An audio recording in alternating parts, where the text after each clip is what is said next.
রাশিয়ার সঙ্গে যৌথভাবে করোনা ভাইরাসের টিকা উৎপাদনের জন্য কোনো আনুষ্ঠানিক চুক্তি এখনও করেনি বাংলাদেশ।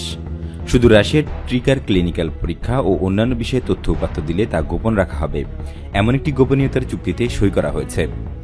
স্বাস্থ্য মন্ত্রণালয়ের স্বাস্থ্যসেবা বিভাগ ও management company of Russian direct investment fund বা RDIF-এর মধ্যে গত বৃহস্পতিবার এই চুক্তি সই হয়।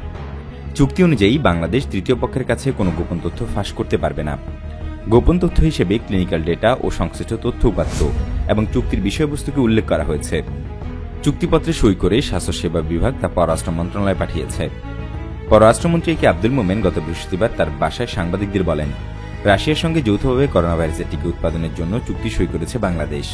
রাষ্ট্রীয় পর্যায়ে যৌথ উৎপাদনের বিষয়ে চুক্তিটা হয়েছে। গোপনীয়তার চুক্তির আওতায় রাশিয়া বাংলাদেশকে টিকা এবং টিকা উৎপাদনের ফর্মুলা দেবে কিনা, কবে দেবে, এইসব বিষয় পরিষ্কার নয়।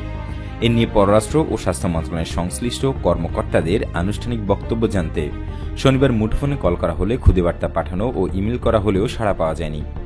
গত রাতে স্বাস্থ্য সচিব লোকমান হোসেন জানান, রাশিয়ার টিকার বিষয়ে প্রশ্ন করা হলে তিনি কোনো মন্তব্যই করতে রাজি হননি। রাশিয়ার কাছ থেকে টিকা পেতে আগেই তৎপরতা চলছিল।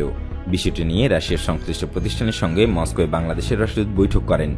এ নিয়ে স্বাস্থ্যসেবা বিভাগের সঙ্গে পররাষ্ট্র মন্ত্রণালয় চিঠি চালাচালি করেছে।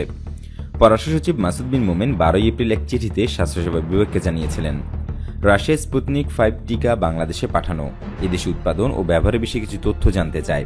এগুলোর মধ্যে ছিল বাংলাদেশের টিকার চাহিদা কত এবং কোন কোন প্রতিষ্ঠান উৎপাদনে সক্ষম।